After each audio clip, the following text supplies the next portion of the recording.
The war in Gaza is over. Donald Trump declared it. And by and large, everyone in Israel agreed with it. The hostages have finally been returned. 2 years in prison, well, what's that supposed to be, the torture? And it happened. This means the bodies of the dead hostages will also be returned. And it seems everyone is praising the American president, Steve Witkoff, and Mark Rube for good reason. The only thing is that in this part of the world, this war may have ended, but preparations for the next one have clearly begun, because where Sahal is leaving, Hamas is returning, with all the ensuing consequences. But be that as it may, at this point, the deed is done. And the question immediately arises, what's next? And then I am absolutely convinced that the American administration will deal with Putin and the fascist Russian state. All efforts are aimed precisely at this, and for good reason. On his way to Israel, and in fact, in preparation for this trip to the Middle East, Donald Trump had 2 phone conversations with the Ukrainian president. What did they talk about? Missiles, security guarantees. And there are now 2 types of missiles.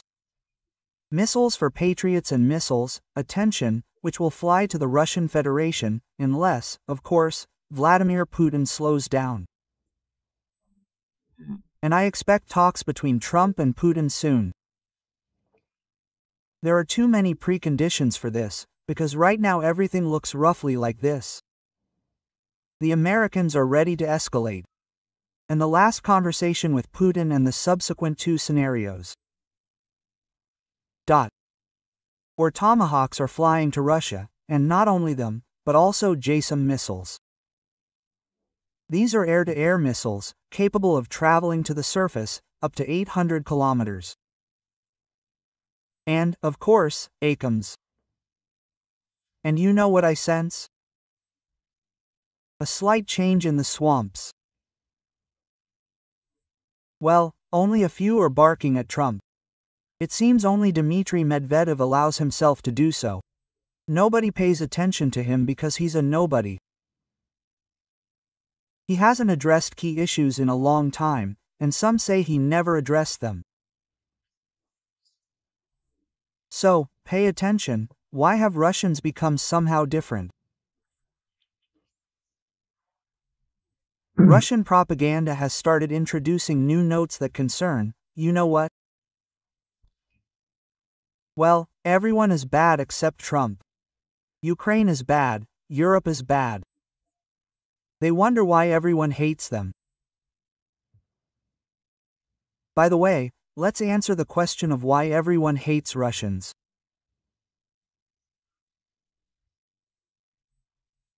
They, along with good Russians abroad, whine and ask, why don't you all like us?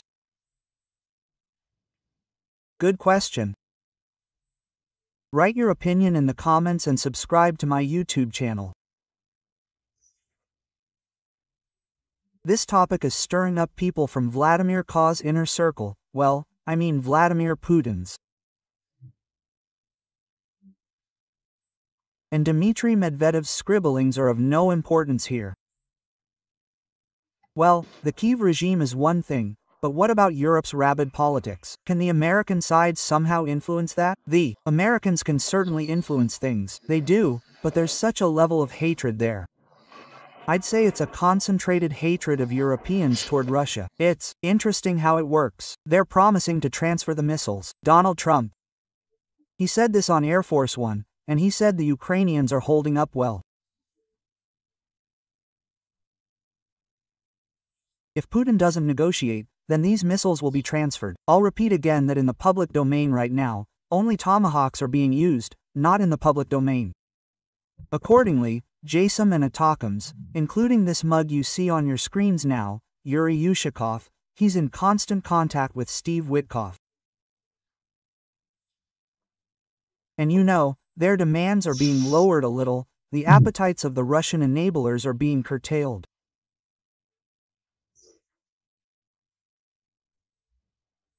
Now, for example, there's an opinion that the Russians are demanding that the forces of NATO countries, European states in particular, which will be deployed on Ukrainian territory after the end of hostilities, not enter the left part of Ukraine, the left bank part of Ukraine. Of course, to the left bank of the Dnieper. And just recently, everything sounded completely different. They said, no, we're not against it, but only if US planes fly over and European troops are stationed in the Transcarpathian region, in Lviv, maybe Ivano-Frankivsk, and a little bit in Ternopil. And now there are such changes. The thing is, the tone and tonality itself, well, suggests that the Russian collaborators are ready for negotiations. Who would have thought what this is? It's probably fairy tale tomahawks. In Russia, there's a persistent, humorous expression, fairy tale bally. Fairy tale bally. And so, now all this talk of tomahawks adds speed to decision-making and thinking.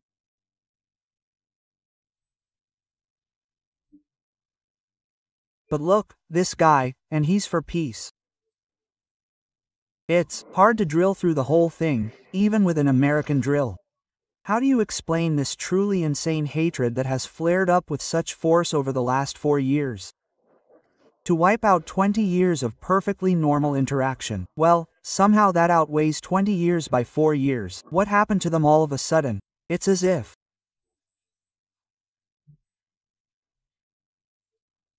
Putin's favorite language, the negative kind, asks Pavlas Rubin's questions with such breathlessness, as if he's already been impaled on a tomahawk and offered a ride.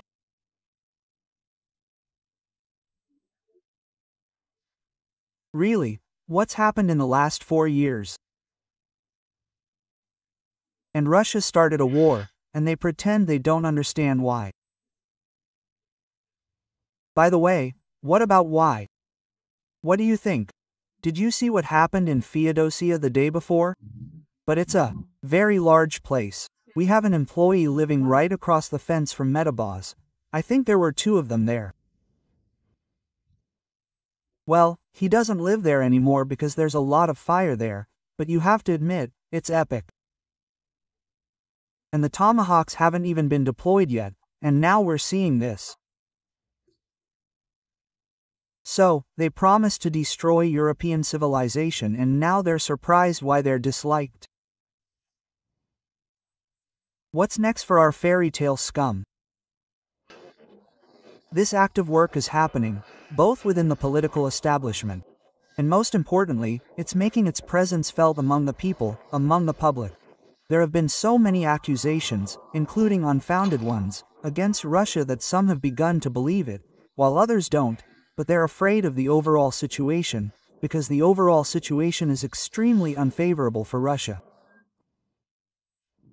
Yes, your situation is pretty bad. As part of confidence-building measures, I believe there's a small demand for the Russian fascists. First, since you've now become good Russians, put Medvedev's head on the negotiating table. Not that it has any effect. You want world peace, after all. He was the last one to dare utter a word, threatening with the state, nuclear bombs, and all that for Ukrainian tomahawks. That won't do. Any voices that say anything sensible are immediately drowned in waves of hatred. In past years, we've never encountered such massive lies at the highest level.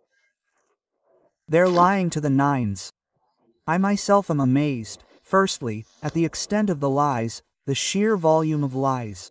And, of course, I'm amazed that, against this backdrop of lies, against this backdrop of hatred, the Europeans could consolidate so much. I mean, I couldn't have imagined before that Europe would speak with one voice about Russia, and an extremely belligerent, extremely negative one at that. Look, they're barking at the Europeans. And why? Because they're negotiating with the Americans. So, they slandered Roshka, he says, Russian mug. I wonder why. Or maybe you didn't attack Ukraine,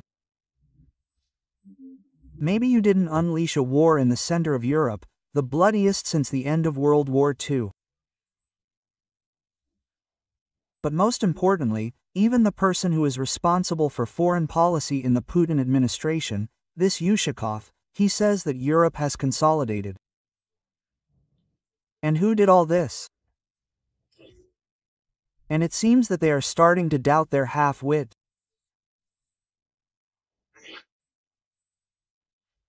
So, why am I? Well, I'm not insisting that I'm right, but it seems to me, let's analyze together, there are these warning signs that the tomahawks are fabulous and they, well, kind of create a basis for negotiations. Well, look, for example, at the words on yesterday's broadcast, accordingly, which is done exclusively for the VVH. Russians have already stopped watching this. Previously, they wanted victory, and now attention. What are we hearing? In my opinion, this has never happened before. I haven't seen a single serious article about how it might be possible to reach some kind of political agreement with the Russians. There was such an alarming signal today, when Zelensky called Trump and said that barking could change a lot, but the phrase was to reach a political agreement with the Russians, and where are the words, unconditional surrender? Those words are missing. And where are the words of the idiot?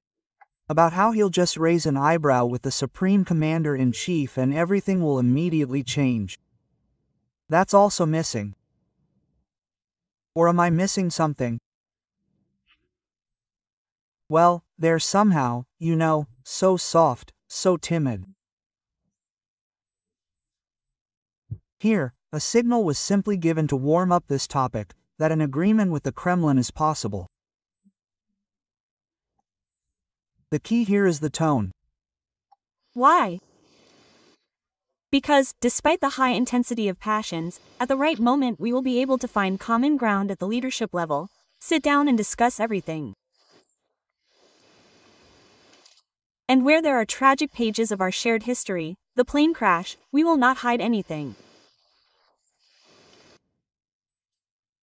He is talking not only about Azerbaijan, not only about Putin apologizing to Aliyev for the destruction of a civilian aircraft.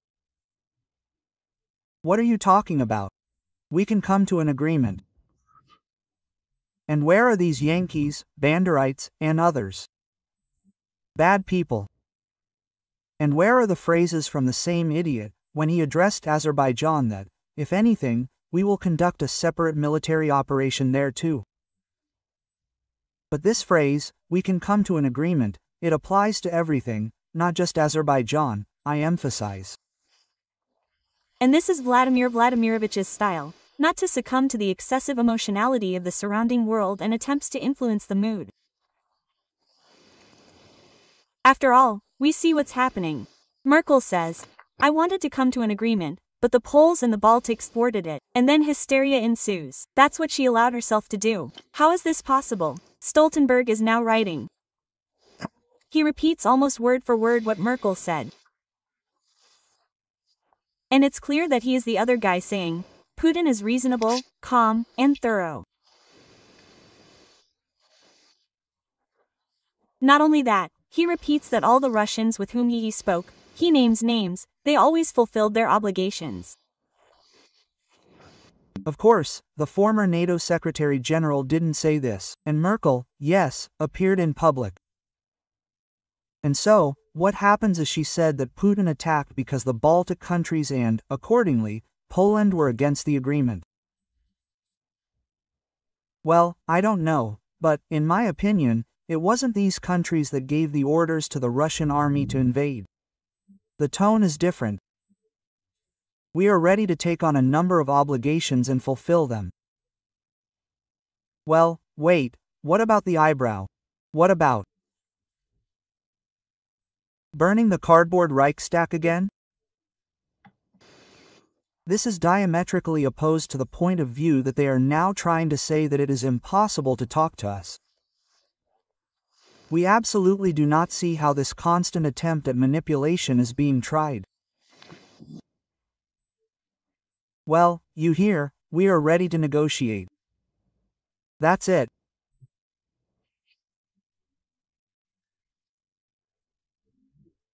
I don't know, maybe I'm a little, how is it, jumping to conclusions, but I don't think so, because the fairy tale tomahawks, they are still on storage bases in the United States, but the mindset of Russian scoundrels is being changed.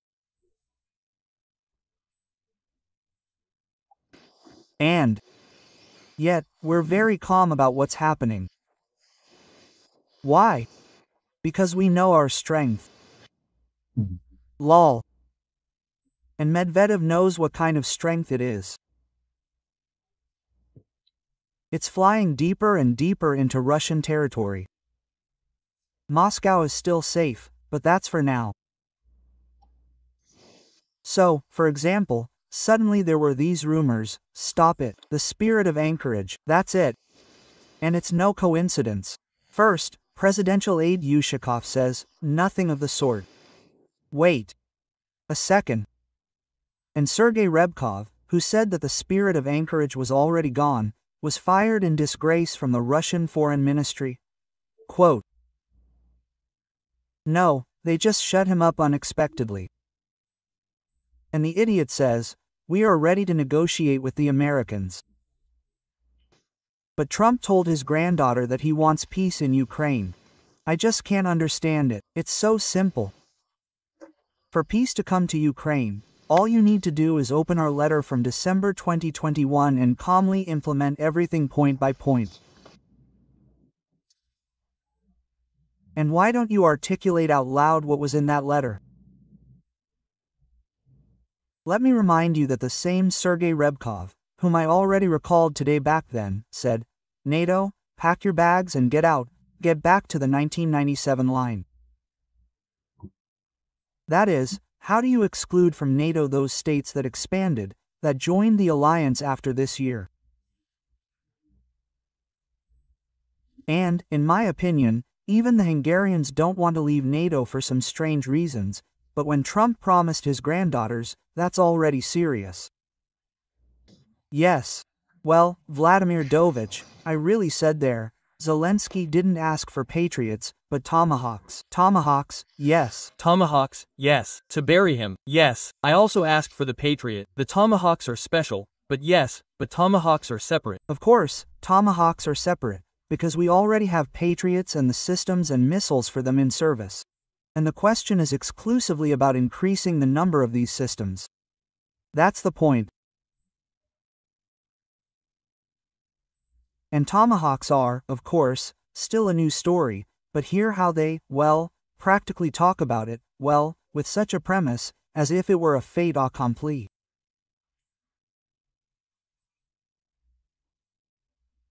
Some are even developing the label of foreign agent.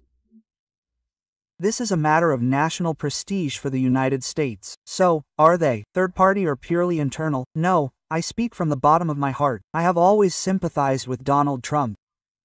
After Trump's words about tomahawks, instead of cursing him, they, increased the pressure, or fawning over the American president. I want to say, what happened? Why don't you call him bad names? Quote, why aren't you threatening to strike Washington? The missiles will only fly if they fly deep into Russian territory. Moreover, it's now becoming clear that Putin is simply very patient, and if someone is patient for too long, they might become a weakling. Well, for now, we're acting. Well, our president is acting very carefully. Yes, we're strengthening the air defense system, yes, we'll say something about that. But I think it's clearly not enough, because the president has spoken about it. This would fundamentally change the nature of the conflict. We might intercept them, but the very attempt to strike deep in the rear, at our infrastructure, and military infrastructure at that, an airbase is, excuse me, even an oil field is important, but a strategic aviation base, according to our doctrine, this is already a pretext for a retaliatory strike with nuclear weapons. Let me remind you that Ukraine has given us such a pretext several times. Several times, yes, and for now, we're, so to speak, demonstrating strategic patience. In other words, Putin is a weakling. You hear them say, it's no big deal to hit oil depots, that's normal. The main thing is not to hit strategic air bases, or any bases where Russian aircraft are stationed. Quote. But somehow, well, it seems unconvincing to me. I smell pacifism in the Moscow studio. Maybe someone there has taken a little, with all this talk about tomahawks. Come on, guys, I understand you're 70 plus. Well, then just wear diapers to the programs. It will help you avoid embarrassment. I just absolutely love how these guys, are now talking out loud about which targets on Russian territory makes sense to hit.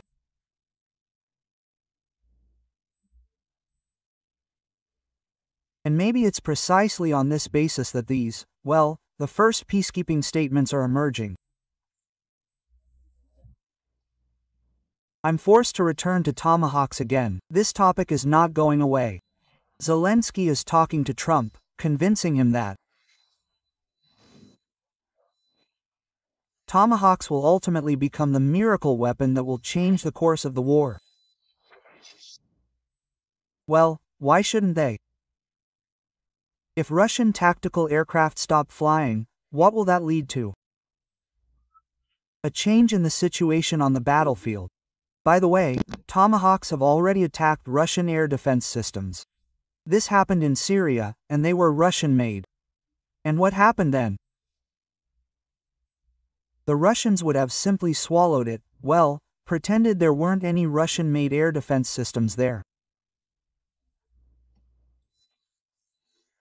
Because if they launch 1, 2, 3, 4 tomahawks, Russia will immediately be forced to disperse production, strengthen its air defense system, protect, well, the fact that it needs to protect its oil refineries, the fact that it needs to protect its critical facilities. There are no words here. And the president, by the way, has also been quite clear about this. Well, that is, he's already talking about what they will have to do. By the way, I can't understand why the oil refineries don't need to be protected before the tomahawks arrive. Russian ones seem to be necessary. The catch is that no amount of barbecues over Russian oil depots will prevent an incoming missile, nor will they protect a Tomahawk missile.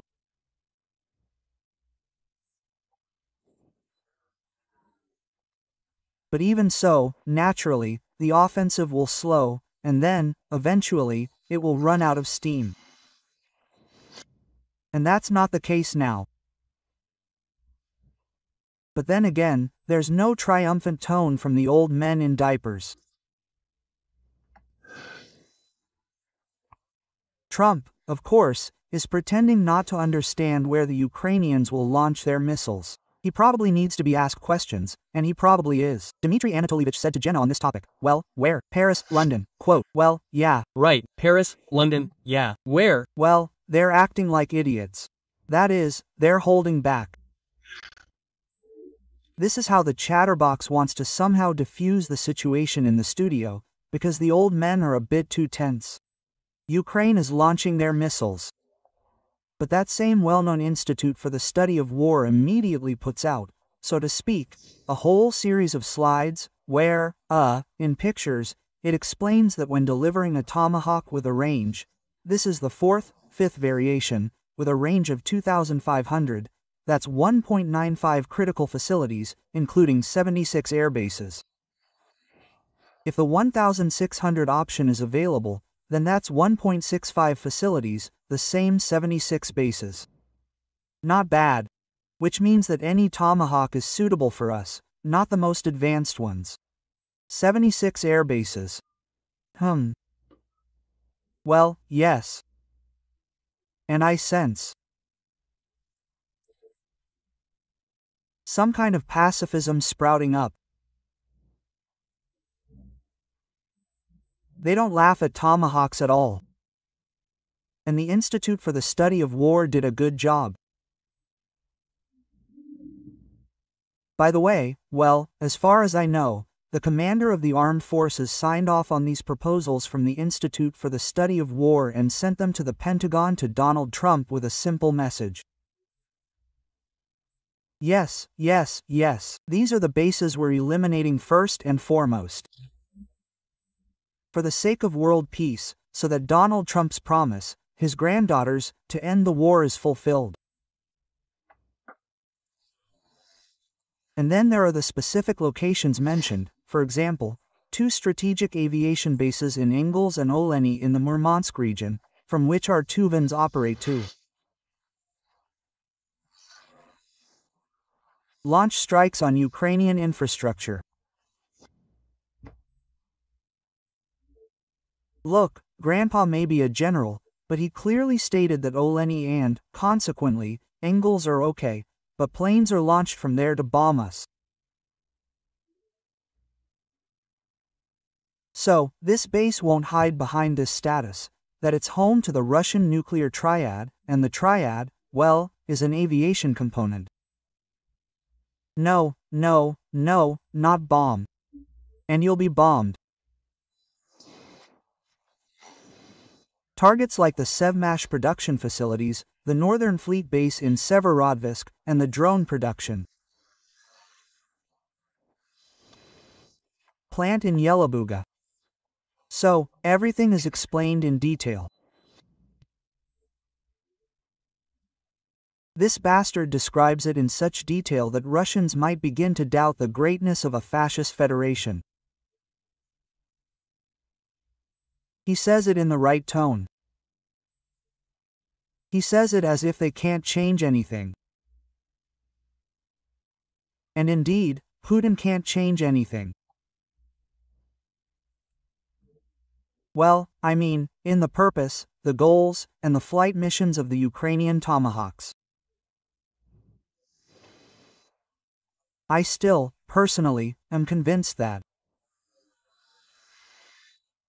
they won't be delivered, the Tomahawks, although nothing can be ruled out. What profound military analysis. Will they deliver the missiles or not? Well, the Americans are saying outright, if you don't want Ukraine to have Tomahawks, agree to a ceasefire. It's simple. There won't be a ceasefire, but there will be Tomahawks. Because the practice of delivering American, and indeed any Western, weapons shows that, over the past few years of conflict, something starts to be delivered first, and then they start discussing it. So, it's impossible to rule out that a small number, well, at most a few dozen of these, Tomahawks have already been delivered to Ukraine or are, so to speak, in transit there. I was thinking, no, while I was in transit. So, Zelensky comes out and says, fire, whatever, 10,000 in German.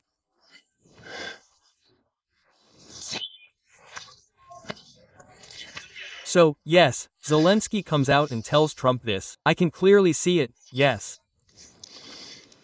No. The idiot is trying to downplay the fact that the Tomahawks are already in Ukraine, but Solovyov's stand-up routine in pseudo-German isn't reassuring anyone. After all, the question is, where are the Tomahawks? Maybe they're already on the launch pad? So, it can't be ruled out. Although, those same launchers, the land-based Typhoon, they're actually quite bulky structures. An entire road train, packed into a container, 4 launch tubes, sea-based launch tubes, requires good roads. A very large-scale product, so to speak. Therefore, our intelligence would probably have been unlikely to simply miss it. What's with the uncertainty? Look, anyone who watched this propaganda, in the swamps will wonder, is Putin sane? And the more they talk about it, the more peacemaking initiatives the Kremlin will have. Note that Putin, for some reason, avoids the topic of tomahawks. Probably because there are special modifications, kaput, for bunker busters. But, for the last few years, well, in general, opinions have been heard from respected experts that it's not necessarily the Americans who should, so to speak, operate these weapons, that it's possible to train the Ukrainians with a sufficient number of American instructors, and then Ukraine will do everything itself. Well, I must say, that's impossible. For some reason, they think that if the aforementioned military targets are burned by the Americans instead of the Ukrainians, it won't be so offensive. For our part, we'll say the following. You wanted a war with NATO, but that's what you got. And all wishes must be fulfilled. How could it be otherwise? And most importantly, if the missiles, or not if, but when the missiles arrive, it won't matter who. Bless them for their final journey. What will happen, if it does, will be purely American crews, it will be purely American targeting, it will be purely American formation of flight missions. I have a cellular in this, but can we, based on this, assume that this means the Americans are already entering into a direct military conflict with the country? That is, of course, and therefore it doesn't matter whether it's 1 tomahawk, 2 tomahawks, or 10, the question is, how many as a bunch is irrelevant in this case. The fact itself is important. And I would say that the number of tomahawks matters. Subscribe to my YouTube channel. Let's call a spade a spade.